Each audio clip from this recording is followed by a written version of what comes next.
00.07. Bayangkan jam 12 malam ngechat saya. Lagi sibuk nggak? Apa ngantuk? Mau teleponan? Ah kangen. Jam 12 malam chat duluan. Nggak, saya bales. Oke?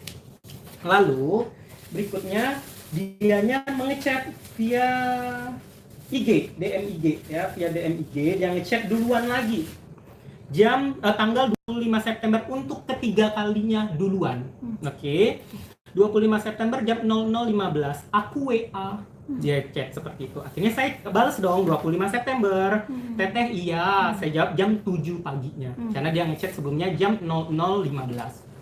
Akhirnya langsung nih dia telepon. Nggak saya balas. Nggak saya angkat. Terbukti ya, nggak saya nih teteh iya nggak saya angkat.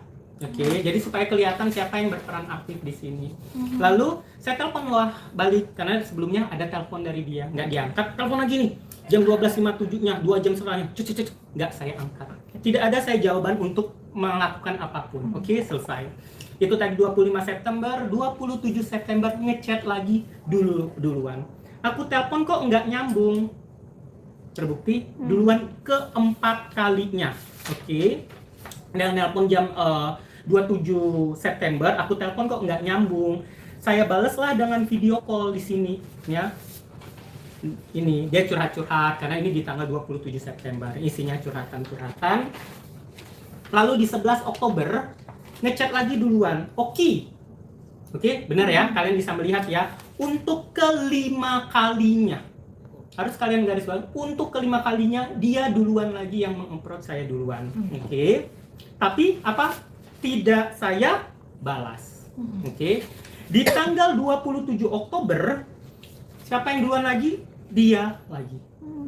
Tapi ada saya angkat? Tidak. Bukti ya, ada bukti ya. Oke, nggak bisa dihubungin teleponnya, lagi apa? Dia bilang seperti itu. Saya kirimlah foto. Kalau nggak salah ini saya lagi di PIM kayak gitu. Terus dia jawab, oh ini di PIM. Kamu yang harus telepon. Kamu yang harus telepon. Oke, akhirnya terjadilah video call.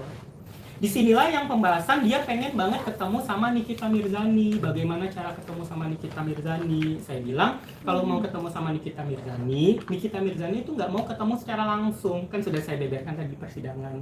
Dia sudah trauma ketemu sama secara langsung, tapi akhirnya cuma konten-konten aja, nggak menghasilkan pekerjaan untuk dia. Jadi kalau seandainya sudah pasti ngomongin pekerjaan kayak gitu, baru ketemu sama dia. Jadi kata Nikita Mirzani, kalau seandainya kalau mau ketemu sama dia itu kasih aja nomor PIN-nya dia kayak gitu. Di situ juga ada pembahasan tentang ngomongin pengen ketemu Nikita Mirzani, ngomongin tentang review-review skincare, bahas tentang gaji karyawan, bahas tentang manajer R&D produk tuh gimana, gajinya berapa, produk kita tuh biar bagus, biar selalu ngecek quality produk. Karena yang kalian ketahui, waktu itu kan lagi hangat-hangatnya isu tentang review skincare, benar kan? Ya. Tentang isu overclaim, berarti kan yang ngecek quality control di klinik ataupun tempat perusahaan kita itu namanya kan R&D, dia yang ngecekin untuk produk-produk. Di situ saya bilang ke dia, terus dianya duluan nih. Dia yang pertama kali dia bilang, Ki, kalau malam ini ketemu Niki aja bisa nggak kira-kira sama kamu juga? Kita ngomongin by bukti ya. Dia duluan yang pengen ketemu sama Nikita Mirzani. Gimana caranya? Dan sama kamu juga, berarti sama saya. Saya bilang, dia nggak mau ketemu kalau nggak pasti soal yang tadi teh. Mira Hayati mengubah pola pikir Nikita Mirzani. Maksudnya karena sebelumnya pernah juga ada sudah konten-konten bully rumah kayak gitu, akhirnya nggak jadi. Jadi Nikita Mirzani udah nggak mau lagi, ataupun dengan ada seseorang juga sudah konten-konten kayak itu nggak jadi brand ambassador, sudah diumumin brand ambassador tapi nggak jadi kayak itu. Jadi Nikita Mirzani udah pasti dulu lah kayak gitu, udah deal-dealannya gimana. Nah, ya udah pasti. Dia bilang baiknya gimana. Akhirnya karena dia tanya baiknya gimana, dia udah tahu dia nggak mau ketemu langsung. Saya nggak sekonyong-konyongnya ngasih nomor Mail, itu atas permintaan dia. Saya kasih nomor Mail. Oke. Aku nggak enak chatnya gimana, ya udah nanti ku coba, makasih, oke. Chat aja, dia itu penggantinya Niki. Bilang aja silaturahmi sama Niki. Dia bilang silaturahmi, saya bilang silaturahmi sama Niki. Terus, sudah, di tanggal 3 November, dia duluan yang menelpon saya. di 3 November ini otomatis yang keberapa kali, yang ke-7 kali dia duluan. Tidak pernah sejarahnya saya yang duluan menghubungi, oke? 3 November dia ngechat, nge-nelpon, nggak saya angkat, akhirnya Oki telepon, saya jawab lagi 6 jam kemudiannya baru saya jawab iya teh, kayak gitu, oke? Di tanggal 13 November dia menghubungin saya duluan lagi. Oki di mana? Benar? Untuk yang oke, dia duluan. Oke, di mana? Ketemuan yuk, aku ke rumah kamu. Oke, ini udah untuk kesekian kalinya dia pengen ke rumah saya.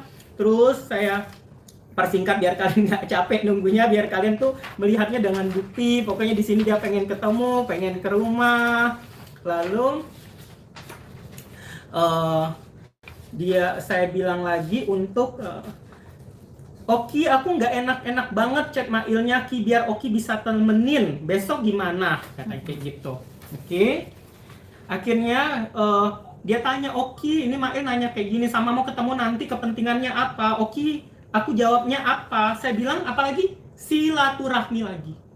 Oke. Padahal sebelum silaturahminya itu di tanggal yang sudah lama banget, di tanggal 27 September, ketika di 13 November pun saya suruhnya lagi silaturahmi. Jadi tidak ada omongan tentang sumpal duit yang sudah beredar.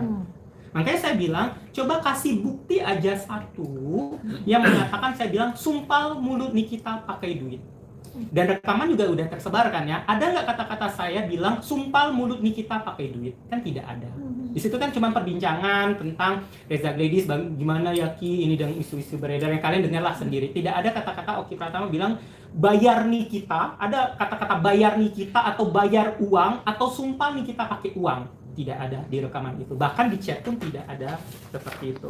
Lalu di 14 November untuk ke-9 kalinya dia menghubungi saya duluan. Oke. Oki, Mail belum jawab aku. Ki bisa telepon nggak? Ini beda-beda jam nih. Ki bisa telepon aku nggak? Oki, telepon nggak, saya angkat. Oki, akhirnya saya balas dengan saya kasih foto di jam 4 sore, dari dia ngechat jam 1, saya lagi meeting. Setelah itu tidak terjadi pembicaraan apapun lagi setelah itu. Oke, itu untuk kronologis yang ditanya-tanya selama ini. Dokter Oki ini apa sih perannya? Dokter Oki ini gimana sih kronologisnya? Selama ini saya diam karena saya nggak mau. Ya saya lebih berpikirnya takutnya kalau sudah dibeberin di awal, takutnya nanti udah ada karangan-karangan lain. Jadi supaya jebret langsung apa nih di muka persidangan seperti itu. Oke? Udah, kalau seandainya kalau ditanya, saya nggak ada menerima dana sedikit pun. Ya, nggak ada menerima dana sedikit pun, nggak menerima manfaat juga dari masalah ini, kayak itu. Jadi ya apa kayak gitu, malah kalau jujur saya merasa dirugikan, diseret-seret masalah ini karena balik lagi karena udah melihat pihak sana yang meminta tolong ke saya, yang ujung-ujungnya gara-gara dia memaksa saya untuk minta tolong, akhirnya terseret saya di masalah ini kayak gitu. Kalau jujur saya menyesal sekali jadinya menolong seperti ini kayak gitu. Maka dari itu kan lu udah dikasih nomor Mail, ya lu berhubungan sama Mail aja. Kenapa setelah dikasih Mail itu masih juga menghubungi saya? That's why akhirnya saya masih follow up Nikita Mirzani untuk memastikan mereka ini udah selesai atau belum sih kayak gitu. Yang saya tahu dari pihak sebelah, dari pihaknya Nikita, dia akan mendapatkan pekerjaan seperti itu. Mungkin ada tambahan dari Bang Sunan dan Bang Naka. Tapi dok, mungkin maaf di persidangan sebelumnya kan saksi Reza Gladys kan nama dokter selalu disebut-sebutnya. Ya, untuk sebelum ketemu sama Mailnya kan saya dulu. Benar. Itu gimana dok, tanggapan dokter sendiri sebagai istilahnya sumber utama nih? Ya, maksudnya ceritanya ada sayanya gitu. Yaitu saya bilang tadi kenapa ada nama saya tersebut, karena kronologisnya tadi Dr. Reza Gladys mencari-cari saya terus kayak gitu, meminta tolong. Kenapa kok dia minta tolong dokter sih kayak gitu? Karena memang seperti di muka persidangan tadi saya bilang, saya dengan beliau itu sebenarnya tidak ada masalah. Bahkan sampai sekarang pun kalau ditanya ada nggak dokter masalah sama Dr. Reza Gladys, ataupun misal sudah ketok palu nanti mau musuhan atau enggak kok. Maksudnya dalam artian saya tidak ada masalah sama beliau kayak gitu. Kalau ditanya sekarang kecewa ya cukup kecewa gitu. Tapi kalau mau musuhan ataupun apa, saya anggap saya nggak mau punya musuh kayak gitu. Itu saja. Padahal dokter lebih kenal dulu Reza Gladys Gladys tadi kan sudah saya bilang kan di tahun 2018. Benar. Bahkan sudah sempat liburan bareng juga waktu itu, pernah ke Jerman.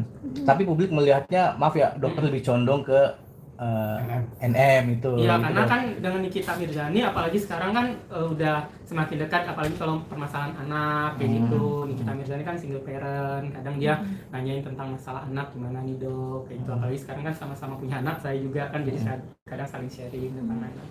Dok, tadi sedikit tidak nyaman saat dicecar JPU sendiri, gimana dok? Tadi Nggak ada masalah. agak sedikit gelagapan juga kan? Selagi kita ngomongin dengan yang benar, apa yang sesuai faktanya, ya tinggal jawab saja. Ada tekanan nggak sih dok? Dokter merasa sendiri tadi ketika jadi saksi di depan? Enggak sih, kayak gitu. Hanya saja kan mungkin terjadi perseteruan ya antara dua kubu kayak gitu. Saya juga ya menikmatin saja kayak gitu. Apa yang saya tanya, apa yang ditanya saya jawab seperti itu. Yang permasalahan ini agak terganggu nggak dengan usaha dokter? Ya cukup, saya ngerasa kayak ya diseret-seretnya saya nggak suka aja, karena ada framing-framing yang kadang dikatakan Bang Nahar sama Bang Sunan, saya selalu di framing sindikat. Kan sindikat tuh framingnya jelek banget ya. Apalagi kan kalian tahu lah, dengan maaf sekali bukan saya mau sombong, dengan uang segitu kenapa sih gitu. Saya kan juga punya pekerjaan yang jelas ya, brand saya juga jelas kayak gitu. Jadi ngapain kayak, makanya tadi di muka persidangan saya pertegas, yang mulia Pak Jaksa, saya tidak menerima dampak apapun dari permasalahan ini dan manfaat apapun dari masalah ini, seperti itu. Dok, terkait duit 350 juta itu seperti apa sih dok? Apakah memang Ya, kalau yang 350 juta itu dengan sadar dirinya sendiri, kan ada chatnya Sela Sokia ya ke Ami Nikita Mirzani bahwa dia sendiri yang mau menggantikan uangnya Nikita Mirzani, dikarenakan itu uangnya Nikita Mirzani, karena dia mungkin ngerasa itu uang untuk anak-anaknya, maksudnya anaknya Nikita Mirzani, dia nggak mau Nikita Mirzani terbebani, karena itu waktu lagi ngebahas tentang masalahnya Kak Sel ya, waktu itu tentang umrohnya. Ya kalian tahu ya yang berita viral itu, menurut pengakuan Nikita Mirzani mengeluarkan uang itu untuk bayar lawyer untuk masalah itu, terus juga ada masalah demo, terus juga ada masalah untuk media lain-lain kayak untuk mengangkat kalau seandainya ini terjadi dugaan penistaan agama kayak gitu. Nah, ketika saya bercerita itu, saya nggak ada sama sekali minta uang ke Kak Sel ataupun, dan itu pun juga diakuin juga di chat juga dia mengganti sendiri kayak gitu. Inisiatif dari kan ada kan SS. kalau bukti chatnya kan terlampir kayak gitu. kalau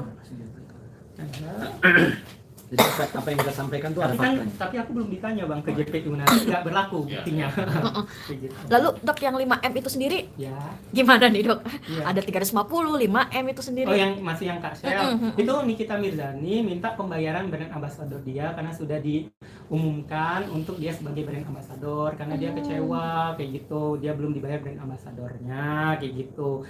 Tapi ya Kak Sel belum mampu untuk pembayaran itu, dan juga tidak ada pentransferan untuk di 5M. Berarti memang tidak Tidak di TF ya? Tidak ada pergeseran uang. Tidak ada di situ. pergeseran uang.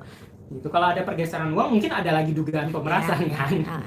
Berarti aman ya dok untuk uang 5M tidak dipindahkan. Tidak. 350 itu memang inisiatif Benar.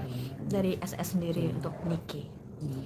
Ada lagi pertanyaan atau mau Sunan atau Bang tambahan? Nahar? Sebagai lawyer tadi Sidang mungkin selesai ya, ada pengen bisa nggak sih untuk Dokter Oki melaporkan Dokter S, karena kan namanya sudah disebut-sebut ini di dalam persidangan. Pertanyaan ini pertama-tama bahwa dari awal perkara Dokter Oki ketika menunjuk kami sebagai kuasa hukum, sepastinya kami sudah melakukan konsultasi, pemeriksaan berkas dan sebagainya. Memang Dokter Oki tidak ada dalam keterlibatan urusan pidana dengan perkara ini. Yang kedua, bahwa Dokter Oki hanya sebatas memfasilitasi teman antara yang namanya RG sama NM. Atas permintaan Reza Gladys. RG. Ya. Nah, pertanyaan saya, yang aktif tadi disampaikan berkali-kali, berulang kali dan berkali-kali, itu yang menghubungi itu adalah RG sendiri kepada Dokter Oki untuk supaya bertemu sama NM. Nah, Dokter Oki sendiri sudah memberikan nomornya mail supaya berkomunikasi. Jadi yang di sini saya mau sampaikan bahwa Dokter Oki hadir di sini sebagai saksi. Kategori saksi adalah menyampaikan apa yang dia tahu, yang dia lihat, dan dia dengar, bahkan yang melalui chat WA. Dan itu sudah disampaikan kepada sidang NM tadi. Faktanya bahwa dalam hal transaksional antara RG sama NM tidak pernah melibatkan Dokter Oki. Apalagi Dokter Oki menerima uang sepeser pun. Tadi beliau sudah menyatakan berkali-kali. Tidak ada menerima uang sepeser pun dari yang namanya NM atau RG. Sehingga jangan bawa-bawa, jangan seret-seret namanya Dokter Oki dalam urusan pidana. Faktanya, kenapa per hari ini laporan terhadap Dokter Oki perkaranya tidak pernah bisa ada tingkatan status. Kenapa? Karena memang Dokter Oki tidak pernah terlibat di dalam urusan perkara yang melibatkan RG sama NM. Hanya memfasilitasi. Lo kalau sebagai teman memfasilitasi orang, apa itu dianggap pidana? Terkecuali itu ada si Pak Anus itu yang selalu bilang Dokter Oki ini harus tersangkakan. Dokter Oki ini adalah sindikat. Saya hati-hati loh ngomong sindikat itu. Kenapa? Karena Dokter Oki tidak ada putusan pengadilan menyatakan dia adalah pelaku kejahatan. Sindikat ini kriminal besar, ya. Dan ini kami akan ambil langkah hukum. Karena apa? Kata sindikat itu harus dipertanggungjawabkan. Yang kedua, kami cuma sampaikan kepada si sana supaya jangan terus menyeret-nyeret namanya Dokter Oki dalam kasus ini. Tadi sangat jelas, terang benderang bahwa Dokter Oki menjelaskan terkait dengan pertanyaan jaksa yang tadi dan juga pertanyaan daripada pihak sendiri, bahkan dari majelis hakim dijawab dengan tenang, cool. Kenapa? Karena memang dia tidak bersalah. Kalau orang bersalah, tadi dikejar terus pasti grogi kan? Katanya kan enggak. Dia tenang. Kenapa? Karena dia tahu persis masalahnya.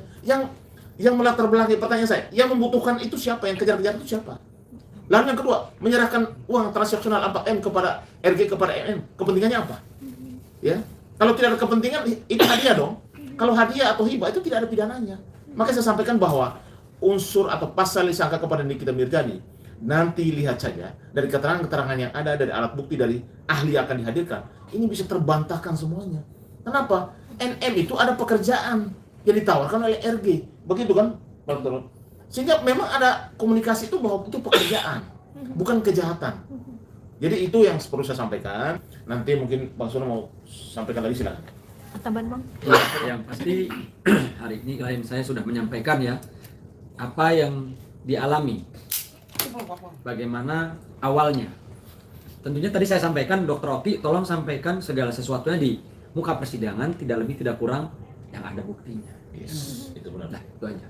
Benar, karena kalau sana cuma asumsi-asumsi ketika ditanya mana buktinya nggak ada, nggak boleh. Makanya tadi ketika majelis bertanya, dokter pernah ada bilang ini duit tutup mulut, misal contoh MS Glow 4M, saya bilang tidak ada, dan saya bilang tidak ada, mana buktinya? Tidak ada, bisa dibuktikan, benar kan? Jadi saya nggak mau kalau seandainya bisa berasumsi, kalau saya pikir kayak itu, oh hukum bisa hanya asumsi-asumsi tanpa bukti, hebat juga ya, kayak gitu aja. Oke Dok, kemarin yang ramai berarti, juga. Berarti siapa Dok yang memulai wacana ada angka uang 5M itu keluar menurut dokter siapa? Saya tidak tahu itu. Mungkin Kamail gitu Dok mungkin? Tidak tahu. Kan udah ada rekamannya kan yang minta suruh sebut siapa gitu. Itu kan bisa menilai sendiri kayak gitu. Tapi itu kan di luar kapasitas saya ya, karena itu kan pembicaraan orang lain. Yang ramai juga kemarin Mbak Shandy juga turut juga terbawa namanya. Ya gimana nih Dok? Sebagai teman juga dengan Mbak Shandy. Yang pastinya saya tidak ada mau mengkonfirmasi yang bagaimana, tapi kan mengkonfirmasi langsung ke muka persidangan. Saya bilang ya tidak ada gitu, ada saya terlepasnya kalau ada transferan atau enggak saya tidak tahu, kayak gitu. Yang pasti yang saya yakin mungkin juga tidak ada, karena itu kan berarti transaksi antara Shandy sama Nikita. Tapi yang saya bisa pastikan kan misalnya ditanyanya saya yang ngomong kayak gitu. Saya bilang tidak ada pembicaraan, saya bilang Nikita Mirzani itu dibayar 4M untuk tutup mulut kayak gitu. Tidak ada. Dok, mengenai produk RG yang katanya nggak lulus BPOM, gimana Dok, mungkin tanggapannya Dok? Ya itu berarti kan saya juga nggak enak, karena kan itu sejawat saya. Itu mungkin ya seperti tadi muka persidangan, biarlah ahli BPOM yang mengatakan, atau kalian bisa lihat situs BPOM saja. Dok, tadi juga ketika after jadi saksi dicecar oleh tim SS. Sampai terucap kata-kata yang kurang pantas. Dokter juga tadi mungkin dengar juga ya. Gimana Dok, artinya ya gak apa-apa, saya kan marahnya melihat track record saya, ada nggak dari kisruh ini dari tahun lalu, ada nggak satu kali saja saya membalas di media sosial saya, ada nggak? Ataupun kalian kejar saya, kalian, dokter tanggapan ini ada nggak? Saya selalu bilang apa? No comment, saya nggak mau kayak gitu. Karena menurut saya gini, kalau ada dua kubu yang sedang bermasalah, ataupun dua orang yang bermasalah, kalau satu terus cut, yang satu cut, nggak selesai nih masalah. Tapi kalau seandainya satu cut, yang satu ya udah diem, ya udah selesai, karena nggak saling jawab-jawaban kayak gitu. Ya udah, jadi Ya saya berharap kalau seandainya sudah terserah mau sampai kapan nggak apa-apa. Yang penting sayanya ya sudah cukup biasa saja kayak gitu. Tidak ingin, karena kan tadi melontarkan kata-kata yang tidak pantas ke dokter. Biar Oke, aja. gimana? Ini kadang Apakah memang Bang Sunan, Bang Naha yang kadang gemes punya klien kayak saya. Ya, betul. Dokter ini sudah masuk unsurnya, laporin dokter ini kan sudah ada wajah dokter di kali ini sudah masuk banget, saya pasti nggak mungkin. Udah Bang, biarin aja. Mereka yang gemes sebenarnya. Kenapa, Tapi setelah kita pikir-pikir ya, karena yang ngomong itu kan bukan manusia ya. Iya kan? Jadi buat apa kita lapor? Iya. Masa kita mau lapor ke kebun binatang? Ya kan? berarti sudah artinya tidak mau Oh. membawa ke ranah Biarin aja, karena kan hidup itu nggak ada yang selalu yang perlu ke Dia kita. dibayar untuk itu. Kasih dia kerja. Kita berdoa aja, Dia dibayar semoga untuk itu, kasih dia semuanya kerja. tenang, berdoa sama agama yang masing-masing. Kalau saya sama Allah, semoga semuanya punya kelapangan dada. Jadi inilah kebaikan Dokter Oki. Yes. Kami sebagai kuasa hukum itu gemas juga. Karena orang yang menyeret dia, menjatuhkan nama baiknya di publik. Dan semua kami sudah data. Baik ITE-nya, baik pidana umumnya, semua kami sudah ada. Dan nama-namanya sudah ada di kami. Tinggal beliau bilang, hajar, kami hajar. Sebenarnya Ya kan? beliau-beliau ini sudah menyodorkan surat untuk pelaporan. Iya. Tinggal saya tanda tangan. Udah saya selesai. bilang, "Bisa, Bang, biarin Tapi aja." jangan salah, manusia itu ada batasnya. Lo terus-terusan, ya, kami ingatin, lo terus-terusan, semua orang bisa berubah pikiran. Betul lah, namanya manusia ya. Jadi kami ingatkan, cukup sudah ya keterangannya Dr. Oki di pengadilan sudah membantah semua isu informasi hoax yang terjadi di dunia maya. Mudah-mudahan orang-orang bicara di dunia maya tersebut terus berpikir kembali ke manusia dunia nyata. Jangan terus ke dunia maya, apalagi mengintervensi penegak hukum. Lu siapa yang intervensi penegak hukum? Ya, ketemu aja kita itu loh, nggak usah di belakang layar terus. Klien kami baik hati, tapi kami belum tentu baik hati. Oke, Oke, Dok. mungkin dokter saya dokter. Semenjak mencuatnya kasus ini dengan dokter Reza sendiri Iya. cukup dinginkan dan tadi sempat bertemu Pak atau gimana? Nggak sempat ketemu kayak gitu. Kalau untuk hubungan sejauh ini belum ada pertemuan, belum ada kontak gitu. Tapi kan nggak tahu kitanya ke depan, bukan berarti saya menutup diri atau menutup komunikasi, karena balik lagi hablum minanas ya, kita sesama manusia. Tapi juga saya nggak tahu juga pihak sana, yang saya lihat juga pihak sana dengan saya kayak gitu sebenarnya tidak ada masalah kayak itu, nggak ada juga pernah menyerang saya secara personal yang saya lihat ya, kayak itu beliau tidak ada, karena beliau juga cukup gentle sih, maksudnya kalau beliau, khususnya beliaunya ya, bukan pengacaranya ya, gitu. Kalau beliaunya nggak ada yang menyerang personal saya, menyerang ini nggak ada, cukup fair sih kayak itu, dia mengikuti untuk persidangan. Dok. Keinginan bertemu langsung nanti Dok, ada keinginan Ya, seperti itu? kita nggak tahu ya, kita nggak tahu namanya hati manusia. Mungkin ketemu, apalagi kita sama-sama dokter sejawat, ketemu nggak sengaja di misalnya lagi ada pertemuan ataupun lagi ada acara, ya kita nggak tahu. Masa ketemu terus sayanya musuh-musuhan gotong, enggak, saya nggak pernah. Orang aja yang banyak punya masalah sama saya, misalnya ada pernah menghina saya ataupun apa, bisa loh saya tuh memaafkan, ketemu lagi kayak biasa aja kayak gitu. Dok, mungkin penampilan dari NM kelihatan stylish lagi Kan sidang selalu ini gimana? seperti itu ya, kalian bisa tahu dia selalu seperti itu selalu. Gimana Dok, artinya ketemu Nikita kemarin hari ini, karena kan sebelumnya dokter kan memang absen dari persidangan. Datang, kalian nggak lihat saya datang. Ya, waktu pertama waktu yang kemarinnya lagi. Datang, saya tuh nggak pernah absen sekalipun. Kalau kalian nanya mana Dok videonya, saya ada gitu. Yang kemarin kenapa saya nggak datang? Ya. Karena saya sebagai saksi untuk di persidangan. Ya. Kalau sebagai saksi di persidangan untuk misalnya contoh hari ini, saya itu tidak boleh mendengar kesaksian orang lain. Jadi saya tidak boleh masuk di dalam ruangan persidangan. Jadi saya cuma boleh, saya datang waktu itu nyamperin Niki ke belakang, ada kok videonya. Setelah itu saya pulang karena saya tidak boleh mendengar kesaksian orang lain. Makanya kalau kalian wartawan pasti sebelum persidangan ditanya, ada nggak saksi yang di sini? Kalau ada saksi boleh keluar dulu kayak gitu. Seperti itu. Ngomongin apa Dok pas nyamperin Niki? Pasti bilang Ami kangen kayak gitu. Kuat ya Ami, iya dokter aku kangen, lebih kayak gitu sih. Dok, berarti sudah lega ya, artinya sudah mengeluarkan segala mungkin bukti-bukti apa yang dokter sekarang sempat tahan-tahan. Benar, karena kan kita berbicara bukti itu ketika memang di tempatnya, jangan sampai nanti buktinya nggak berlaku karena sudah dibeberkan kayak gitu. Ya, betul. Cukup ya? Oke, cukup. Terima kasih ya Terima rekan wartawan ya, terima kasih supportnya selama ini. Saya harus ke persidangan lagi karena giliran saya lagi. Foto untuk dulu sidang ya, Mail. foto dulu ya. Dok, buktinya kalau digambarin nggak, Dok? Nggak boleh. Kan saya tadi sudah.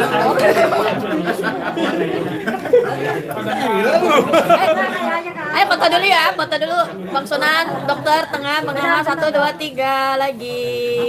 Sekali, dok. Oke, terima kasih. Dok, ini 1, 2, 3. Oke, makasih. Oke. Di atas 1 2 3. Dokter Bang Sunan yang nahan izin ya, uang darah sedikit aja dari sini. 5 menit. Ini.